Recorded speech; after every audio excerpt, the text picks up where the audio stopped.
Oke, sahabat leader Mining City, ya jumpa lagi dalam Zoom sharing kita hari ini, yaitu berkenaan dengan sikap yang benar yang merupakan adalah jaminan sukses ya. Jadi sahabat leader sekalian, pada kesempatan kali ini saya akan sharing sesuatu yang berbeda, yang mungkin tema ini banyak sekali mungkin yang belum menyukainya ya, karena tema ini berkenaan dengan kepribadian dan mental kita masing-masing sahabat sekalian ya. Nah, jadi hari ini adalah hal yang sangat penting sebenarnya yang menentukan sekitar 90% keberhasilan kita dalam bisnis ini sahabat sekalian ya. Yaitu sikap yang benar merupakan jaminan kita untuk bisa mencapai sukses sahabat sekalian ya. Nah, jadi sahabat leader sekalian, kita tahu bersama bahwa hari ini ya tentunya sahabat sekalian bergabung di Mining City dan menjalankan bisnis bersama dengan Mining City tentunya ada tujuan ya, atau dream ya. Saya contohkan seperti gambar ini, misalnya dream Anda adalah, contoh seperti ini adalah Menara Eiffel. Itu adalah tujuan kita mau menuju Menara Eiffel misalnya ya. Nah, kemudian kita saat ini sudah ada dalam sebuah kendaraan yang sama, yaitu Mining City. Nah, kendaraan ini ibaratnya adalah sebuah motor Harley Davidson yang Anda rencana untuk gunakan untuk dikendarai menuju ke Menara Eiffel, misalnya seperti itu ya. Nah, kemudian di situ ada peta dan kompas yang Anda pegang. Itu adalah goal setting, sahabat sekalian ya. Nah, jadi kalau sahabat leader sekalian hari ini belum memahami apa itu goal setting, nanti silakan ada sesi tersendiri mengenai goal setting. Goal setting adalah sebuah vital sign atau hal-hal yang harus Anda lakukan step by step untuk menuju kepada impian kita, sahabat sekalian ya. Kenapa? Karena tidak ada sebuah impian besar atau pencapaian besar itu tanpa ada yang namanya proses atau step by step-nya ya. Nah, goal setting adalah berkenaan dengan peta atau arah yang Anda harus lalui untuk menuju impian besar Anda ke depannya, sahabat sekalian ya.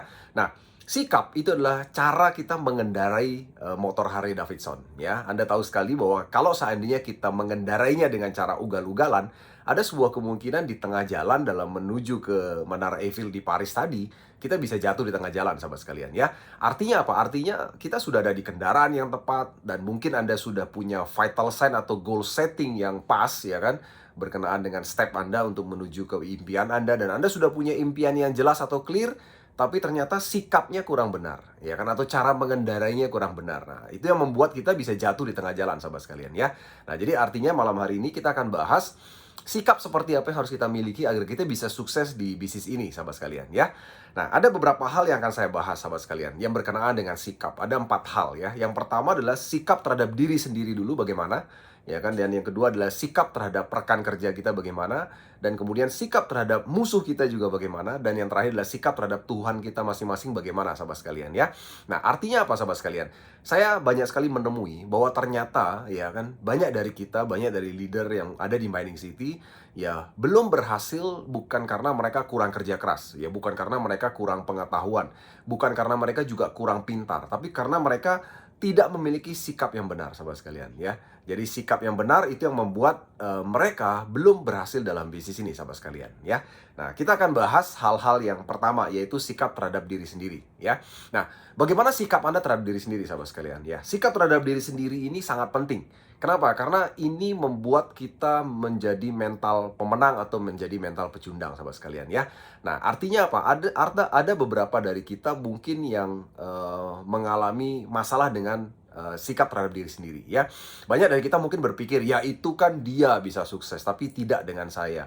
Ya kan? Ya itu kan karena dia begini, karena dia begitu, dan seterusnya akhirnya bisa sukses. Tapi tidak dengan saya ya. Nah, artinya kalau kita berkata seperti itu artinya sikap terhadap diri kita sendiri yang belum benar. Ada lagi orang yang sering menyalahkan yang namanya keadaan terhadap diri sendiri. Ya misalnya, ya dia kan enak, misalnya sudah punya uang banyak, jadi dia punya teman-teman yang ekonominya juga bagus, tapi saya ya misalnya saya tidak punya kendaraan, saya punya teman-teman tidak banyak, atau teman-teman saya mungkin tidak ada di kalangan yang bagus dan sebagainya. Jadi banyak sekali hal-hal yang dikeluarkan sebagai alasan, sahabat sekalian ya. Nah, ini berarti sikap terhadap diri sendirinya belum pas ya kan. Nah, ini yang membuat terjadinya namanya mental block, sahabat sekalian. Mental block adalah sesuatu yang terjadi dalam diri sendiri ya, yang membuat ya kan seseorang itu kehilangan potensi besarnya dia. Ya kenapa? Karena dia sudah memblok dirinya sendiri bahwa dia tidak bisa, sahabat sekalian ya. Nah, sebelum kita lanjut sikap terhadap diri sendiri yang seperti apa yang harus kita miliki, sahabat sekalian, saya akan bahas dulu proses kita menjadi lahir seperti sekarang ya. Karena ternyata, sahabat sekalian, kita sejak lahir sebenarnya sudah dilahirkan sebagai seorang pemenang. Ya, jadi Anda dan kita semua ya, itu adalah pemenang, sahabat sekalian, sejak kita lahir ya. Anda bisa lihat proses daripada sel sperma ayah kita menuju ke sel telur ovum daripada ibu kita, itu jaraknya hanya 15 cm sebenarnya ya. Namun dengan kecepatan 0,3 cm per jam, itu berarti kan bagi kita lambat banget ya, tapi bagi mereka itu sangat cepat sekali ya kan. Dan sel sperma itu jumlahnya jutaan sahabat sekalian ya. Anda bisa bayangkan, kalau mau membayangkan ini adalah Anda bayangkan ada manusia ya yang balapan lari dari Jakarta menuju Surabaya ya kan, 1 juta orang, dan mereka berkumpul dalam satu jalan yang sama, beramai-ramai menuju Surabaya dari Jakarta misalnya ya. Anda bisa bayangkan kekacauan yang terjadi. Nah, itulah sel sperma dari ayah kita sahabat sekalian ya. Jadi bayangkan adalah 1 juta sperma yang berebut bersamaan balapan lari menuju sel telur ovum ibu kita, dan itu waktunya bisa 3 sampai 5 hari baru nyampe. Ya, padahal jaraknya hanya 15 cm sahabat sekalian ya. Dan itu berebut, berinjak, dan sebagainya. Mungkin bisa jadi berkelahi antara sel sperma ya. Nah, ternyata sahabat sekalian, dari 1 juta sel sperma ayah kita, hanya ada satu yang berhasil menembus sel telur ibu kita ya. Dan itulah Anda sahabat sekalian ya. Nah, artinya apa? Artinya sejak lahir kita sudah dilahirkan sebagai seorang pemenang sahabat sekalian ya. Jadi jangan sampai kita merasa bahwa diri kita adalah pecundang ya. Anda sudah menyerah bahkan sebelum Anda bertanding. Ya, saya bahkan sering sekali ketemu beberapa teman yang seperti ini. Ya, mereka menyalahkan diri sendiri, menyalahkan keadaan, menyalahkan latar belakang keluarga. Semua disalahkan untuk membenarkan kenapa mereka belum sukses atau kenapa mereka belum bisa sukses sahabat sekalian. Dan jangan sampai Anda seperti itu. Ya kan? Jadi artinya apa? Artinya sikap terhadap diri sendiri ini sangat penting. Ya, Anda harus tanamkan dulu dalam diri kita masing-masing bahwa kita semua adalah pemenang sahabat sekalian ya, bukan pecundang sahabat sekalian ya. Artinya apa? Kalau Anda punya mental pemenang, maka apapun yang terjadi Anda harus jadi pemenang ya sahabat sekalian. Nah, jadi sahabat sekalian, pertama kita akan bahas mengenai sikap terhadap bisnis ini. Ini juga harus Anda miliki ya kan. Jadi sikap terhadap bisnis ini sahabat sekalian, Anda harus melihat bahwa bisnis ini ada dalam kategori business owner. Ya, business owner itu adalah berarti Anda adalah pemilik bisnis ini sendiri. Ya kan, jadi bisnis ini bukan milik upline Anda, bukan milik downline Anda, dan juga bukan milik siapa-siapa, tapi bisnis ini adalah bisnis milik Anda sendiri, sahabat sekalian ya. Nah, seorang business owner atau pemilik bisnis, berarti mereka adalah orang yang siap untuk mengorbankan yang namanya apa? Waktu, tenaga, pikiran, dan juga mungkin uang, sahabat sekalian ya. Nah, itulah sikap seorang pebisnis atau pengusaha. Anda bisa lihat ya kan, bahwa yang namanya pebisnis di luar sana, itu mereka rela mengeluarkan apapun, ya bukan hanya uang. Ya, kita bicara waktu, tenaga, pikiran, dan sebagainya untuk mengembangkan bisnis mereka agar bisnis mereka bisa berhasil ya. Nah, di sini menariknya sahabat sekalian, banyak dari kita itu belum bersikap dengan tepat terhadap bisnis ini. Banyak dari kita bersikap bahwa bisnis ini hanya sekadar main-main, sehingga Anda tidak serius untuk membangun bisnis ini. Anda tidak mengeluarkan tenaga yang cukup, waktu yang cukup untuk bisnis ini, ya mungkin pikiran juga tidak. Ya kan, kalau uang mungkin ketika Anda bergabung Anda sudah keluarkan uangnya ya. Tapi menariknya dalam bisnis ini adalah uang yang Anda keluarkan adalah investasi Anda sebenarnya ya. Nah, beda dengan bisnis di luar sana. Ketika Anda misalnya membangun sebuah bisnis, Anda mengeluarkan modal, ya Anda harus siap bahwa modal itu bisa jadi tidak kembali bagi Anda ya. Artinya Anda harus bisnisnya berjalan dulu baru Anda bisa mendapatkan hasil. Tapi menariknya dalam bisnis kita di Mining City, belum berjalan pun bisnis Anda sudah mendapatkan hasil ya berupa upah tambang daripada kripto yang Anda tambang sahabat sekalian ya. Nah, jadi sebenarnya Anda tinggal bersedia aja mengorbankan waktu, tenaga, pikiran Anda untuk bisnis ini sahabat sekalian ya. Jadi sukses tergantung Anda sendiri, bukan tergantung orang lain. Ya, semakin banyak waktu, tenaga, pikiran yang Anda curahkan untuk bisnis ini akan memberikan Anda hasil yang juga lebih luar biasa. Ya, itu uniknya bisnis ini sahabat sekalian ya. Dia bisa memberikan Anda hasil berapapun tanpa batas ya. Semakin banyak Anda korbankan waktu, tenaga, pikiran, Anda akan makin banyak mendapatkan hasil yang sahabat sekalian ya. Nah, sayangnya banyak leader di Mining City, mereka belum bersikap dengan benar terhadap bisnis ini ya. Jadi artinya mereka banyak menganggap bisnis ini hanya sekedar bisnis sampingan, bisnis main-main, sehingga akhirnya secara waktu mereka ya sekedar aja. Jadi ngerjakannya kalau ada mood, kalau ada waktu, seperti itu sahabat sekalian. Padahal bisnis ini hasilnya bisa menghasilkan jauh lebih besar dari kalau seandainya dibandingkan Anda bekerja misalnya dari pagi sampai sore di luar sana sahabat sekalian ya. Nah, satu contoh simpel aja.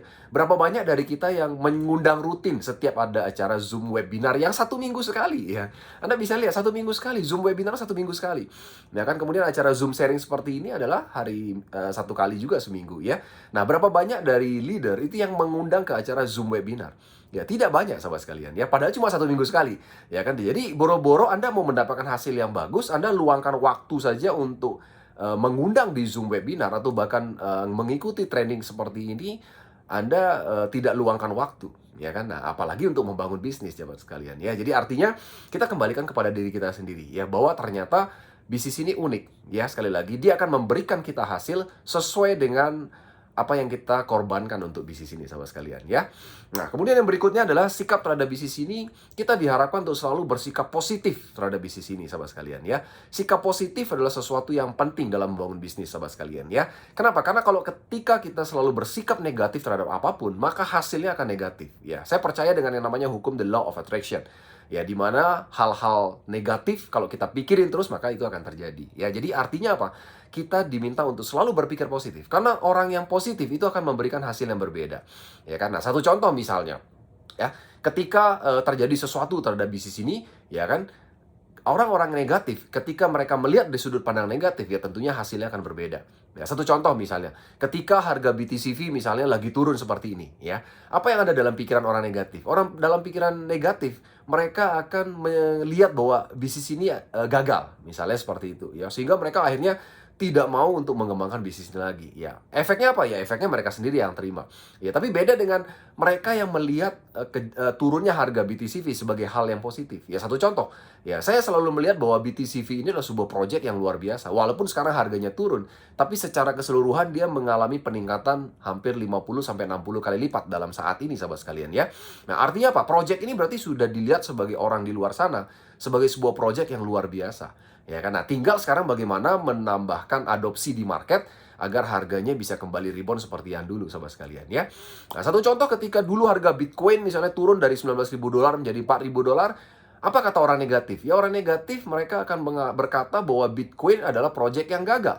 Ya, sehingga akhirnya mereka kehilangan iman, mereka menjual Bitcoinnya, ya kan? Nah, saya tahu banyak dari orang-orang itu yang selalu bersikap positif, ya kan? Jadi sama seperti saya masih bersikap positif saat itu pada saat harga Bitcoin turun, ya kan? Jadi kita tunggu dan akhirnya ternyata betul, sahabat sekalian, ya. Nah, sama dengan Bitcoin fall, ya. Jadi artinya satu kejadian yang sama bisa dipandang secara hal yang berbeda, ada yang positif dan ada yang negatif. Nah, sebagai leader yang ingin sukses dalam bisnis ini, Anda memang harus punya sikap positif dalam keadaan apapun, ya kan? Jadi selalu bersikap positif, selalu mencari hal-hal positif dalam segala hal yang terjadi, dalam segala sesuatu, sahabat sekalian, ya. Nah, kita lanjut, ya. Kemudian sikap terhadap diri sendiri mengenai yang namanya kegagalan. Ya, apa sikap Anda terhadap yang namanya kegagalan, ya? Banyak dari teman-teman leader di Mining City, ketika mereka mulai memprospek orang pertama, orang kedua menolak, orang ketiga menolak, orang keempat menolak, dan seterusnya menolak, akhirnya mereka mengambil sebuah kesimpulan bahwa tidak ada satupun teman saya yang mau join bisnis ini. Ya kan? Jadi artinya apa? Mereka merasa bahwa mereka sudah gagal, sahabat sekalian. Ya, mereka merasa bahwa mereka tidak cocok dengan bisnis ini. Dan menurut mereka, bisnis tidak cocok dengan mereka. Karena ketika mereka menawarkan orang pertama, orang kedua, ketiga, keempat, kelima, menolak semua, mereka akhirnya mengambil kesimpulan seperti itu, sahabat sekalian, ya. Nah, sahabat sekalian, saya mau kita bersikap yang berbeda dengan yang namanya kegagalan. Kegagalan adalah sebuah sukses yang tertunda. Ya, tidak ada satupun orang di dunia ini tidak pernah gagal. Ya kan? Nah, Anda pikir saya tidak pernah gagal, saya sering gagal. Ya kan? Saya bahkan mungkin lebih sering ditolak daripada Anda mungkin. Ya kan? Jadi artinya apa? Mereka yang hari ini ya mendapatkan hasil yang bagus dalam bisnis ini bukan berarti mereka tidak pernah ditolak. Cuma memang kita tidak pernah memikirkan yang namanya penolakan itu gitu loh. Ya kan? Artinya apa? Ketika ada penolakan, ya kita anggap angin lalu aja. Berarti orang itu belum beruntung ketika mereka menolak bisnis ini, sahabat sekalian, ya. Nah, untuk mengetahui maksud saya ini, Anda bisa lihat gambar ini. Ini adalah gambar yang namanya Colonel Sanders, penemu Kentucky Fried Chicken, ya.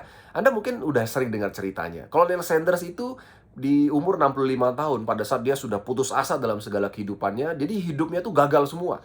Ya kan, dia dipecat dari tentara, kemudian diceraikan oleh istrinya, kemudian anaknya dibawa lari, bahkan dia pernah mau gantung diri, ya kan, dan gagal, ya kan, dan kemudian akhirnya dia udah putus asa, udah gagal semua hidupnya, sahabat sekalian. Nah, di umur 65 tahun, dia baru berpikir untuk menawarkan resep ayam goreng. Ya kan, dia mau coba menawarkan resep ayam goreng kepada restoran-restoran yang ada di Amerika, ya. Nah, Anda tahu yang apa dia lakukan?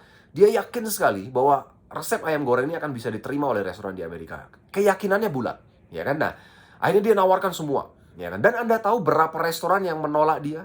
Ada 1.009 restoran. Ya, Anda bisa bayangkan, 1.009 restoran menolak resep yang ditawarkan oleh Colonel Sanders, ya. Nah, Anda bayangkan kalau kalau kita jadi contact centers mungkin kita udah menyerah. Ya kan mungkin kita sudah ya mungkin belum jodoh saya mungkin menawarkan resep ayam goreng, ya kan. Tapi apa yang contact centers lakukan? Contact centers lakukan dia tawarkan terus sahabat sekalian. Dan Anda tahu ya kan restoran ke 1010 baru mau mencoba resep ayam gorengnya dia. Ya, dan Anda tahu yang terjadi? Ya, restoran ke 1010 inilah yang akhirnya booming menjadi Kentucky Fried Chicken seperti sekarang. Ya, dan akhirnya Kentucky Fried Chicken sekarang ada di seluruh dunia dan Contact Center menjadi salah satu orang yang kaya raya di dunia karena menjual royalti daripada Kentucky Fried Chicken, sahabat sekalian ya. Nah, baru Anda sekarang lihat bahwa dia adalah orang sukses kan? Nah, tapi ngomong-ngomong, apakah Anda mau melihat sejarah perjalanannya seorang Contact Center? Dan apakah Anda mau mengalami semua proses penjalanan Contact Center seperti itu? Belum tentu, sahabat sekalian ya. Nah, jadi artinya apa? Semua kisah sukses setiap orang itu selalu memiliki yang namanya kisah gagal. Ya kan? Jadi sukses adalah kegagalan yang tertunda. Ya, jadi ngomong-ngomong hari ini ketika Anda ditolak oleh prospek, apa sikap Anda, sahabat sekalian ya? Kalau saya ketika ditolak oleh seorang prospek, saya akan introspeksi. Kenapa orang ini menolak saya? Saya akan belajar dari penolakan yang dia sampaikan. Oh, berarti mungkin ada hal-hal yang kurang pas. Atau mungkin saya cara follow up-nya agak sedikit keliru. Dan sebagainya, sahabat sekalian ya. Nah, lama-kelamaan kalau kita lakukan terus-menerus, prospek terus-menerus, saya yakin, sahabat sekalian, Anda akan punya kemampuan prospecting yang akan makin tinggi levelnya. Nah, dibandingkan kalau Anda tidak pernah mengalami penolakan sekalipun, ya. Jadi penolakan itu adalah sukses yang tertunda. Karena semakin banyak Anda ditolak, Anda akan makin banyak punya ilmu dan Anda akan makin banyak belajar, sahabat sekalian, ya.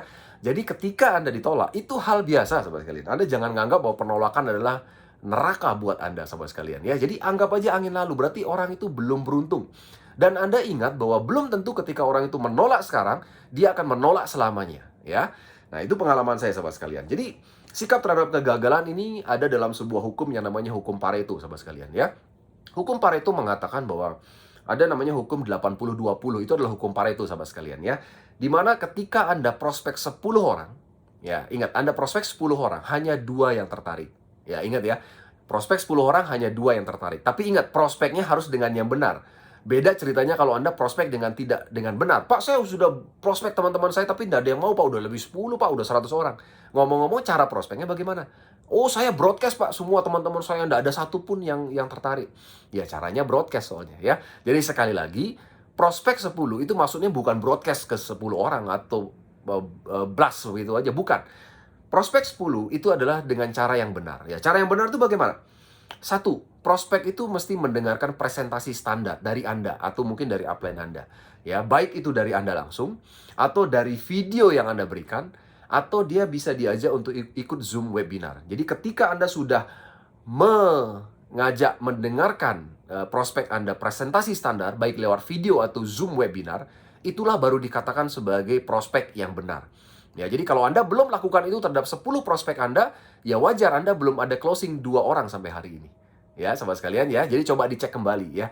Mungkin Anda sekedar broadcast saja, atau Anda sekedar tampilkan di sosial media Anda dan Anda berdoa semoga ada yang nyantol. Nggak mungkin, sahabat sekalian. Tidak ada yang bisa sesengaja itu untuk bisa nyantol ya. Jadi sangat kecil sekali kemungkinannya ya. Ya mungkin beberapa orang ada, tapi kemungkinannya sangat kecil gitu loh. Tapi kalau Anda lakukan dengan cara prospek yang benar, saya jamin Anda prospek 10 pasti ada 2 yang tertarik ya. Nah, 2 yang tertarik itu akan bisa closing jika Anda follow up dengan benar, sahabat sekalian ya. Nah, sisanya bagaimana? Sisanya biasanya akan menolak. 8 orang lu menolak. Ya, artinya apa? Artinya lebih banyak yang menolak dibandingkan yang tertarik, sahabat sekalian. Dan Anda harus paham hukumnya. Ya, itulah dunia pemasaran. Lebih banyak orang yang menolak Anda dibandingkan orang yang menerima Anda.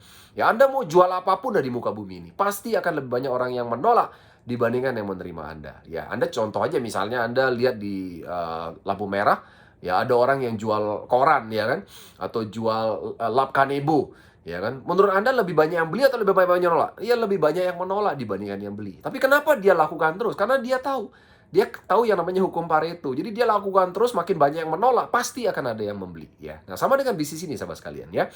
Nah, jadi itu yang harus Anda lakukan. Anda yang penting prospek dengan benar ya, maka akan terjadi hukum Pareto ya, sahabat sekalian. Oke. Nah, kemudian yang kita harus pahami sekali lagi adalah mereka yang menolak hari ini belum tentu menolak selamanya, sahabat sekalian ya. Saya punya beberapa leader di grup saya yang ternyata mereka sudah dulu kita prospek udah lama, udah berbulan-bulan yang lalu, ternyata tiba-tiba baru sekarang closingnya. Padahal dulunya menolak sahabat sekalian ya. Jadi artinya dulunya menolak tapi sekarang akhirnya closing. Ya, nah itu yang terjadi sahabat sekalian ya. Jadi inilah sikap terhadap kegagalan. Yang penting Anda follow up terus, Anda bangun konsistensi terhadap bisnis ini, ya kan, Anda selalu share setiap hari kepada mereka yang pernah Anda presentasi. Saya yakin suatu saat pasti mereka akan closing dengan Anda sahabat sekalian ya. Nah, kemudian sikap terhadap rekan kerja. Nah, ini juga sering terjadi sahabat sekalian yang membuat kita juga gagal dalam bisnis ini. Satu, upline ya, terhadap upline dulu. Upline itu adalah yang di atas kita ya. Upline bukan atasan. Ingat ya, upline bukan atasan. Tapi upline itu adalah orang yang paling peduli terhadap kesuksesan Anda, ya kan? Jadi silahkan Anda gandeng upline Anda jangan sungkan dengan upline Anda, sahabat sekalian. Ya, sekali lagi, upline Anda jangan sungkan untuk minta bantuan upline Anda untuk melakukan prospecting atau melakukan follow up. Ya, kenapa? Karena upline Anda akan mendapatkan hasil sesuai dengan porsinya di bisnis ini. Dan itu yang memberikan bukan Anda, itu perusahaan yang memberikan. Jadi Anda jangan sungkan ketika Anda misalnya minta bantuan pada upline Anda. Jangan sungkan, karena inilah bisnis ini. Bisnis ini adalah hierarki seperti itu. Jadi Anda harus minta bantuan ya. Kemudian yang kedua terhadap downline. Downline itu bukan bawahan yang bisa Anda suruh-suruh. Ya, downline harus mendapatkan semua ilmu yang Anda miliki. Jadi jangan pelit sama yang namanya downline Anda. Anda harus berikan mereka semua ilmu yang Anda ketahui dan ajak semua downline Anda untuk belajar, sahabat sekalian ya. Kenapa? Karena dalam bisnis ini Anda bisa sukses jika Anda mencetak orang-orang sukses di bawah Anda. Ya, dalam bisnis binary seperti Mining City, Anda cukup mencetak satu di kiri yang sukses dan satu di kanan yang sukses, Anda sudah sukses sahabat sekalian. Jadi sederhana itu sebenarnya ya. Jadi jangan dipikirin, ya Anda tinggal kerjakan saja dengan cara yang benar sahabat sekalian ya. Kemudian berikutnya sahabat sekalian adalah sikap terhadap musuh atau saingan. Ya, kadang-kadang kita kan punya ya teman-teman yang menjalankan bisnis yang lain ya, yang mungkin bagi kita saat ini kita anggap sebagai saingan bisnis, dan mungkin mereka menganggap kita juga saingan bisnis buat mereka ya. Nah, jadi yang kita lakukan adalah tetap hormati bisnis atau pekerjaan orang lain. Ya, jangan sampai Anda menganggap bahwa bisnis mereka buruk dan bisnis kita terbaik. Jangan begitu ya. Dan jangan menjelekkan bisnis lain dalam melakukan prospecting. Anda tidak perlu ceritakan bisnis lain dalam melakukan prospecting. Anda tunjukkan saja kelebihan-kelebihan daripada bisnis kita ya. Nah, Anda boleh ceritakan bisnis lain kalau memang bisnis lain itu memang udah benar-benar jelek gitu loh maksudnya ya. Artinya ketika mereka masih berjalan ya jangan dijelek-jelekin, tapi ketika memang sudah benar-benar terbukti jelek ya kan, ya Anda boleh ceritain pengalaman itu ya kan. Misalnya ya itu dulu tuh ada perusahaan money game misalnya. Nah, Anda boleh ceritakan kalau memang benar-benar terbukti udah scam misalnya. Anda boleh ceritakan. Ya, tapi ketika bisnis itu masih berjalan Anda jangan menjelekkan ya. Kemudian jadi jadikan semua ya kan saingan bisnis Anda itu sebagai sahabat ya. Walaupun beda bisnis, Anda jangan anggap musuh ya kan. Anda tidak akan pernah tahu karena suatu saat nanti tiba-tiba mereka akan jadi leader Anda atau jaringan Anda sahabat sekalian ya. Anda bangun hubungan, bangun komunikasi, dan Anda selalu share informasi sahabat sekalian ya.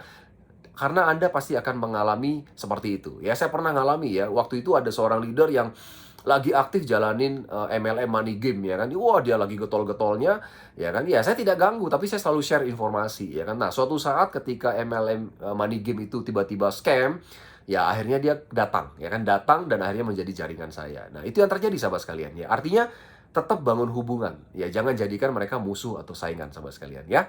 Nah, yang terakhir sahabat sekalian adalah sikap terhadap Tuhan kita masing-masing sahabat sekalian ya. Ya, saya bukan mengajarkan Anda, kita punya agama masing-masing ya kan. Tapi agama kita semua saya yakin sama-sama mengajarkan bahwa kita semua harus meminta dan berseru kepada Tuhan kita masing-masing ya. Nah, ngomong-ngomong, apakah Anda sudah membawa bisnis ini dalam doa Anda setiap hari kepada Tuhan Anda masing-masing ya? Dan ini adalah hal yang penting sahabat sekalian. Kenapa? Karena bagi saya, ya saya tidak tahu bagi Anda, tapi penting bagi Anda untuk membawa bisnis ini kepada Tuhan kita masing-masing. Dan berserulah kepada Tuhan untuk minta berkat daripada Tuhan kita masing-masing untuk bisnis ini sahabat sekalian ya. Kenapa? Karena ketika Tuhan memberkati kita, otomatis bisnis kita akan berjalan dengan lancar, semua akan dimudahkan sahabat sekalian ya. Jadi ini sekali lagi tergantung juga dengan sikap kita terhadap bisnis ini ya. Kalau Anda anggap ini sebuah bisnis yang luar biasa, saya yakin Anda bawa bisnis ini dalam doa ya kan. Dan seperti Anda misalnya mendoakan pekerjaan Anda untuk dapat proyek, misalnya untuk dapat klien ya kan, atau untuk membeli sesuatu, Anda berdoa meminta kepada Tuhan ya. Apa salahnya Anda membawa bisnis ini dalam doa sahabat sekalian ya? Tidak ada salahnya, oke? Karena Tuhan kita berkata bahwa mintalah sesuatu yang kamu perlukan karena Tuhan akan memberikan keperluanmu sahabat sekalian ya. Dan itu saya yakin semua agama mengajarkan hal-hal yang sama ya. Jadi artinya apa? Anda juga jangan minta sesuatu yang egois kepada Tuhan. Anda minta sesuai dengan keperluan Anda. Ya, Tuhan tahu keperluan kita. Ya kan, Tuhan akan memberikan apa yang jadi keperluan kita masing-masing. Ya. Kemudian ada satu pepatah juga yang mengatakan bahwa siapa yang menabur dengan bercucuran air mata akan menuai dengan bersorak-sorai, sahabat sekalian. Ya, jadi sekali lagi, siapa yang menabur dengan bercucuran air mata, suatu saat dia akan menuai dengan bersorak-sorai. Ya, artinya apa, sahabat sekalian? Artinya, ketika Anda merasa dalam perjalanan bisnis ini terjadi penolakan, terjadi keputusasaan, terjadi ketidakpastian dan sebagainya, Anda lakukan saja terus dan terus berdoa, ya kan, berseru kepada Tuhan, ya kan, dan minta kepada Tuhan selalu, sahabat sekalian, ya. Karena saya yakin, sahabat sekalian, suatu saat Anda akan menuai dengan bersorak-sorai, ya. Jadi, sahabat sekalian, yang terakhir, berkat Tuhan pasti akan mendatangi kita semua, ya. Kerja keras tidak akan menambahkannya. Artinya apa, sahabat sekalian? Ya, ini kita kembali kepada agama kita masing-masing, bahwa dalam bisnis ini dan dalam bisnis apapun dan dalam kehidupan apapun, berkat itu akan mengalir dari Tuhan kalau kita mengikuti semua perintahnya, ya. Jadi saran saya, dan mulai dari sekarang kita sama-sama yuk, ya, ini mengingatkan saya juga bahwa yuk kita mari sama-sama mendekatkan diri pada Tuhan, menjauhi semua larangannya, agar apa? Agar berkat itu mengalir dengan lancar kepada kita semua, sahabat sekalian, ya. Kenapa? Karena percuma kita kerja keras kalau ternyata kita melanggar perintah Tuhan, ya. Jadi mari kita ikuti perintah Tuhan sama-sama, ya kan, dan mari kita menyelaraskan diri dengan Tuhan, maka berkat Tuhan akan mengalir untuk kita semua, sahabat sekalian, ya. Oke, sekian dari saya, sahabat sekalian. Jadi silahkan kita akan sama-sama berjuang, ya, dan mari kita ingat bahwa sikap dalam bisnis ini adalah hal yang terpenting dalam membangun bisnis ini, sahabat sekalian. Dan saya yakin, sahabat sekalian, kalau kita punya sikap yang benar, ya kan, maka kendaraan Mining City ini adalah sebuah kendaraan dengan CC besar, ya kan, dan Anda sudah punya tujuan yang jelas dengan goal setting yang juga jelas, ditambah dengan sikap positif, ya, sikap yang tepat dan sikap yang benar, maka kita bisa segera sukses dalam bisnis ini, sahabat sekalian, ya. Oke, selalu sukses selalu buat kita semua. Salam dahsyat fighting Mining City.